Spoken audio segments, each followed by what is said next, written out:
روزگار پر بحال بھی ہو گئے اور ان کو شاید تنخواہیں معاملات ہو گئے. تو یہ کیسا آپ محسوس کیا اس وقت آپ نے کہ وہ جو محترمہ کا نعرہ تھا کہ محترمہ آئیں گی روزگار لائیں گی اور جن سے روزگار چھینا گیا تھا وہ آپ کے توسط سے ان کو ملا, محترمہ کا ایڈمیشن آپ کے ہاتھوں سے مکمل ہوا, تو کیا فیلنگ تھی اس وقت آپ کی؟ بہت شکریہ. دیکھیے یہ جو میں نیا MNA بنا تھا, میں گیا تھا تو کچھ لوگوں کی جو گیلری میں بیٹھے ہوتے تھے درخواستیں دیتے تھے کہ یہ ہمارے مسائل ہے, تو اس کو میں نے ایک ریزولوشن کے طور پہ پیش کیا. پھر ریزولوشن جو ہے نا کمیٹی میں چلی گئی, جو اسٹینڈنگ کمیٹی میں, وہاں سے اپروول یہ تقریباً 5-5.5 مہینے لگے.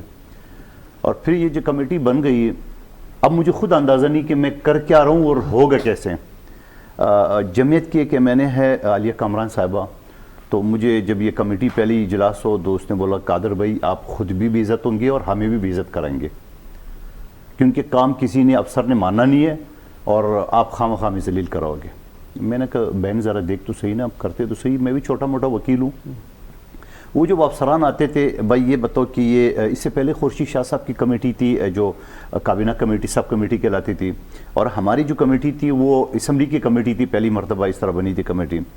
تو افسران سے پوچھتے تھے, مثال کے طور میں کہتا ہوں پاکستان ایگریکلچر ریسرچ سینٹر 1983 میں جو ملازمین اپوائنٹ ہوئے تھے وہ کچے تھے.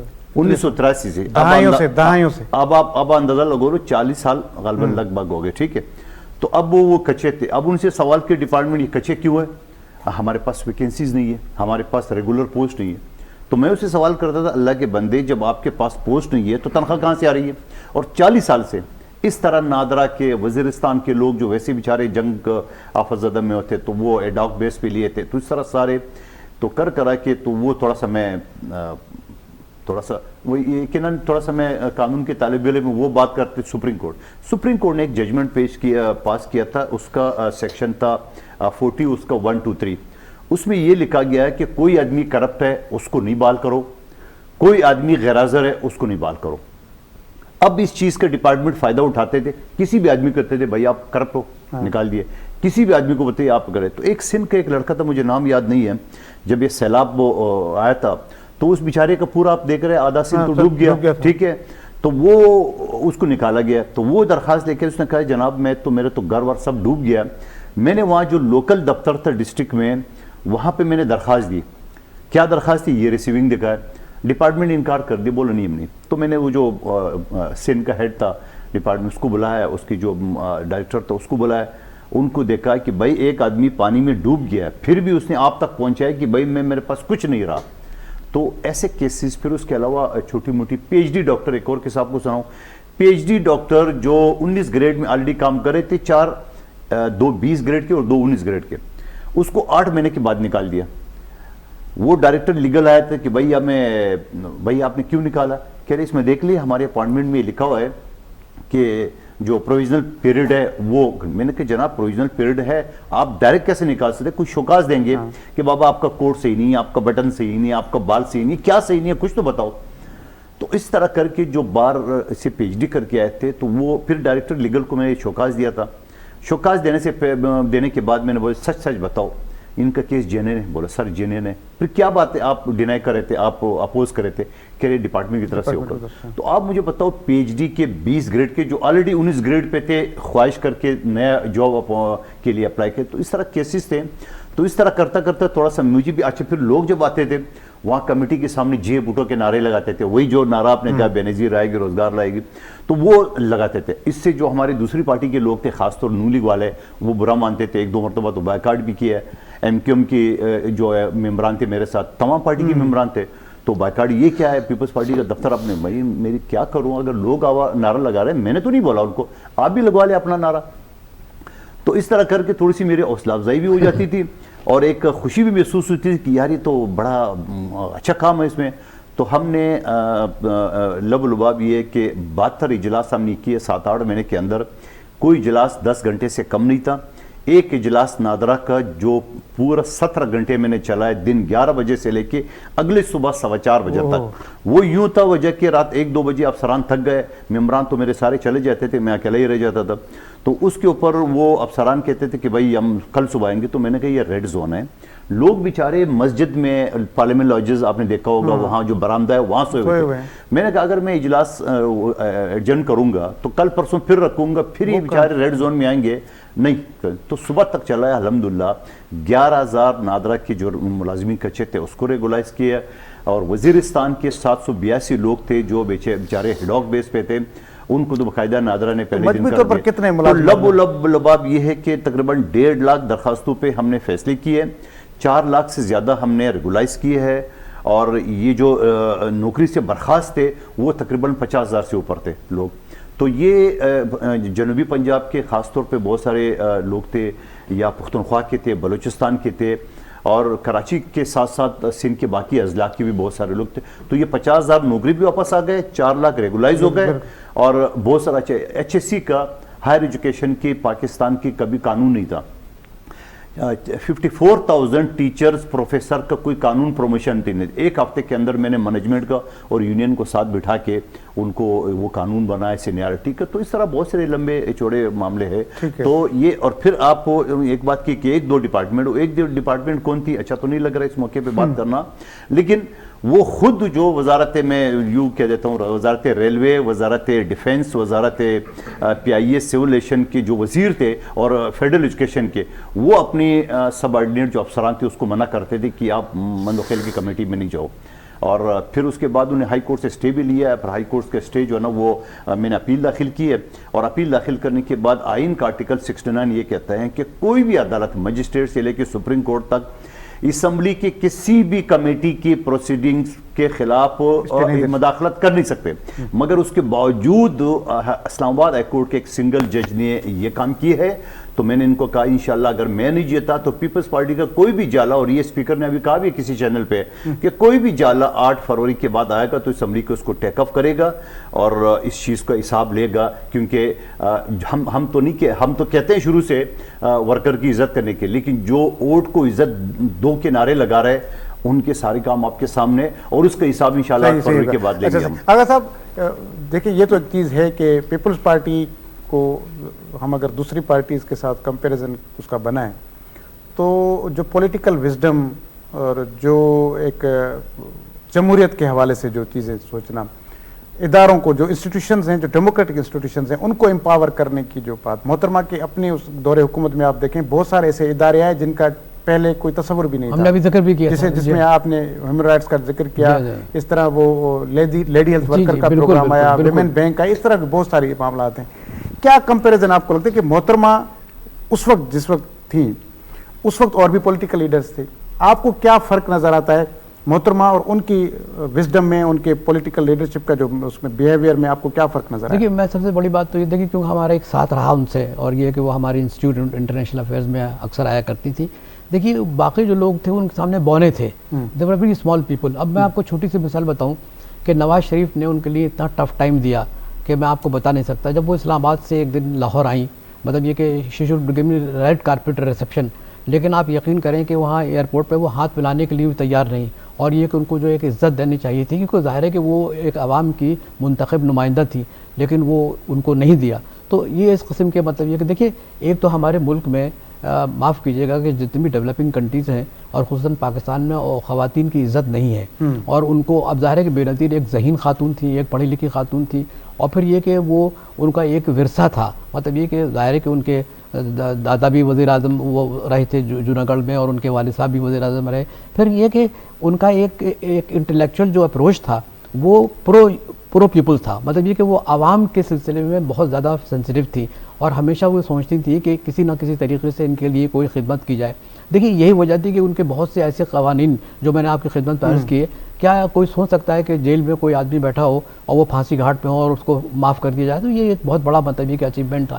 دوسری بات یہ کہ دیکھیے یہاں پر میں دیکھتا ہوں کہ پاکستان میں جو بھی خاتون اگر ذہین ہے, اگر سمجھدار ہے, فہم رکھتی ہے, تو اس کے لیے بڑی رکاوٹیں پیدا کرتے ہیں اور جان بوجھ کے کرتے ہیں. یہ ایک قسم کا ٹھیک ہے کہ میل ڈومینیشن سوسائٹی ہے, دنیا بھر میں میل ڈومینیشن سوسائٹی ہے, لیکن ڈیولپنگ کنٹریز میں خصوصاً پاکستان میں بہت زیادہ ہے. اور محترمہ کی حکومت گرانے کے لیے اسی بنیاد پر فنڈنگ کی گئی تھی کہ عورت کی حکمرانی وہ جائز نہیں.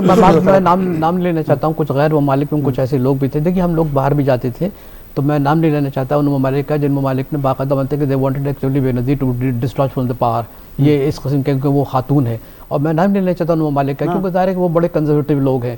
اور اچھا پھر دوسری بات یہ کہ دیکھیے ہم جو پاکستانی ہیں ان کو کم از کم یہ کہ سوچنا چاہیے تھا کہ ایک خاتون جو ہے وہ ایک نئے ویژن لے کر آ رہی ہیں. دیکھیے بھٹو صاحب کے سلسلے میں آپ کو بتاؤں کہ اف آئی ایم اسیسینیٹڈ، بے نظیر بھٹو ان کے ساتھ چارپائی پہ یعنی جو بھی بستر تھا ان کے ساتھ لیٹتی تھی، وہاں جا کے جیل میں مجھے جو بھی ملاقات ہوتی تھی تو بھٹو صاحب ان کو باقاعدہ بتاتے تھے. کرنل فیاض کی کتاب پڑھ لیں، اس میں باقاعدہ مطلب یہ کہ ان کو کہتے تھے کس طریقے سے تمہیں رکاوٹیں آئیں گی، کیسے تمہیں مطلب یہ کہ مصیبتوں کا سامنا کرنا پڑے گا. آپ مجھے بتائیے کہ ایک خاتون کو آپ کو ایک آئسولیشن وارڈ میں ڈال دیں، ہے نا، ایک تنہائی ہے نا، قید تنہائی میں. مجھے آپ بتائیے کون سی پاکستان کے اندر ایک خاتون کا نام بتا دیجئے کہ جو قید تنہائی میں رہی ہوں اور جس نے یہ ساری مطلب یہ کہ صعوبتیں، مشکلات اور یہ ساری برداشت کی ہوں صرف اس وجہ سے کہ شی was the symbol of change. دیکھیے آپ آئی اے رحمان کا آرٹیکل آپ نے اس زمانے میں پڑھا ہوگا. آئی اے رحمان ہیومن رائٹس کمیشن کے جنرل سیکرٹری تھے، تو انہوں نے کہا کہ شی از اے سمبل آف چینج. جیسے آج کل ہم بات کرتے ہیں نا کہ صاحب سی پیک جو ہے وہ گیم چینجر ہے، بے نظیر بھٹو گیم چینجر تھی. انہوں نے پوری ایک فلسفہ دیا، ایک فلسفہ یہ دیا کہ ٹھیک ہے طاغوتی قوتیں، وہ قوتیں جو کہ جمہوریت کی راہ میں، جو انسانیت کی راہ میں، جو ترقی کی راہ میں وہ رکاوٹیں ڈالیں گی، ان کے لیے آپ سینہ سپر ہو کے کھڑا کریں. تو وہ کھڑی ہوئی اور انہوں نے ثابت کیا. آپ مجھے بتائیے کہ کون ہوگا جو بڑے بڑے جن کے اعصاب مضبوط ہیں اور وہ بھی مطلب یہ کہ آئسولیشن کا اگر ان کو آئسولیشن وارڈ میں ڈال دیا جائے تو ان کو بھی مطلب یہ کہ مطلب وہ بیچارے، ہم نے تو لیڈروں کو روتے ہوئے دیکھا ہے. روتے ہوئے بہت سے لوگوں کو جو روتے ہوئے دیکھا ہے، میں بہت سے لوگوں کے نام جانتا ہوں کہ وہ کون رو رہے تھے، کس وقت رو رہے تھے. لیکن میں صرف یاد کرتا ہوں کہ بے نظیر بھٹو جیسا پھر دوبارہ میں کہنا چاہتا ہوں، she was symbol of change and she wanted to change اور she wanted to give the power to the people and especially to the women. Women کے سلسلے میں ان کا بڑا سافٹ کارنر تھا. وہ کہتی تھی کہ دیکھیے کہ اگر پاکستان میں خواتین جو ہیں آگے نہیں بڑھیں گی، دے ڈونٹ کم فارورڈ، تو وہ اس طریقے سے پاکستان ترقی نہیں کر سکتا. It's true.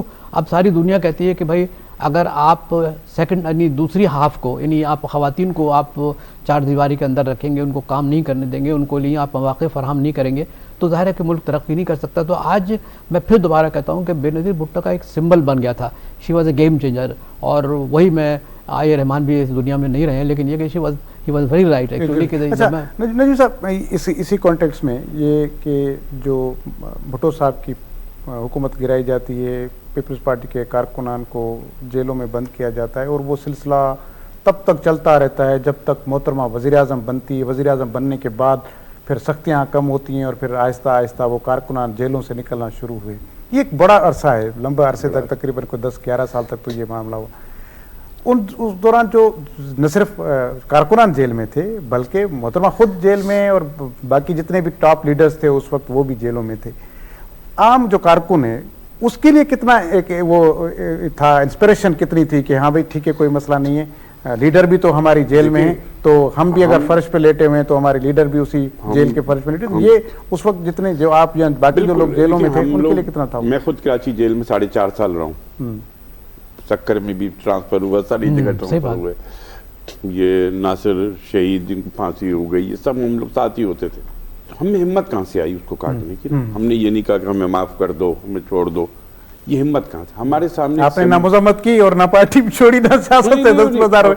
مطلب آج کل تو وہی ہو رہا ہے نا، آج کل تھوڑا بہت. ایک ٹائم آیا کہ میرے فادر کی ڈیتھ ہوئی تو جب میرے گھر والوں نے پیرول اپلائی کیا کہ بھئی جنازے میں آ جائے تو لاسٹ مومنٹ میں مجھ سے کہا گیا کہ یہ سٹیٹمنٹ سائن کر دو. سٹیٹمنٹ کیا تھا؟ بیگم صاحبہ اور بے نظیر صاحبہ پہ کہ یہ ذوالفقار کی فنڈنگ کرتی ہیں.